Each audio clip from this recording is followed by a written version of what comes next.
Schwarzkopf roller coasters are often revered for their smooth rides and high positive G-forces. So today, I want to count down the 10 best Schwarzkopf coasters that I have ridden. And before I start this list, I do want to note that I am including a few of the Zierer coasters that were fabricated in collaboration with Schwarzkopf after Schwarzkopf went bankrupt. So kicking off this list is number 10 with Nessie at Hansa Park. This 40-year-old coaster recently received a brand new station, but the ride itself still runs like a dream. The ride is smooth, has a forceful vertical loop, and has a few moments of good airtime, particularly on the second drop. The only downside with this coaster is that the helixes really don't add anything. Number 9, Alpinabahn. This traveling coaster may not look like much, but the first drop is absolutely wicked in the back row. I was thrown into my riding partner because of how vicious the laterals were. The rest of the ride has some solid helixes and a few pops of airtime. Plus, the presentation of this coaster is great. It has a nice facade and even has fountains within the layout despite being a portable coaster. Number 8, Jetline at Groenland.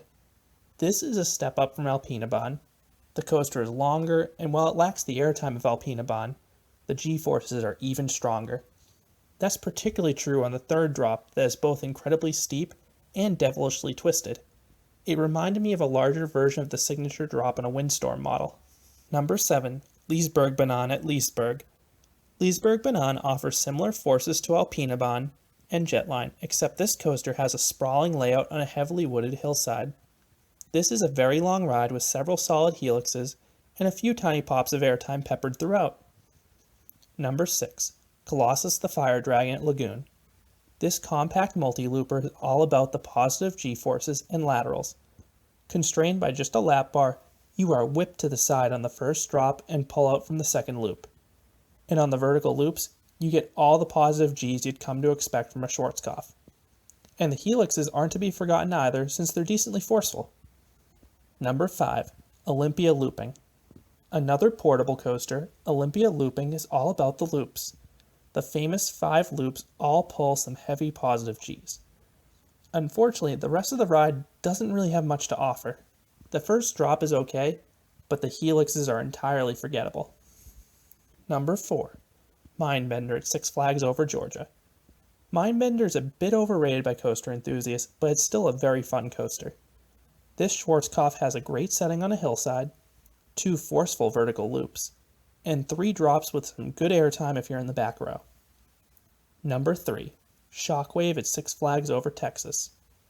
Often compared to its cousin at Six Flags Over Georgia, I vastly prefer Shockwave to Mindbender. Having 2 Schwarzkopf loops back to back makes the already heavy G-forces even more memorable. But what really caught me off guard here was the airtime. The drops on this coaster had some powerful ejector airtime if you rode it in the back row. Number 2, Mindbender at Galaxyland. Mindbender is everything I wished Olympia Looping would be. You have 3 intense vertical loops and exciting elements around those inversions. The drops are both steep and devilishly twisted, resulting in a stomach-dropping sensation mixed with laterals. And the helix finale is super disorienting thanks to the mirrors around it. The one downside I commonly hear about this coaster are the restraints, but I had no issues since I pushed them all the way down to my shoulders to avoid any headbanging. Number 1, Chimera at La Feria de Chapultepec. The king of the Schwarzkopfs is arguably the most intense coaster in the world. Chimera is an outdoor version of Mindbender that is more aggressive. Why is this so? La Feria removed the trim brakes along the course. As a result, Chimera never slowed down at any point and carved through the layout at unnaturally fast speeds. The result were some of the craziest positive Gs I have ever experienced in the loops, and some vicious laterals and pops of airtime in places I didn't expect. So those are my 10 favorite Schwarzkopf coasters. What are your favorite coasters from Schwarzkopf? I'd love to hear your comments down below. Thank you for listening, and subscribe for more coaster countdowns here at Canopy Coaster.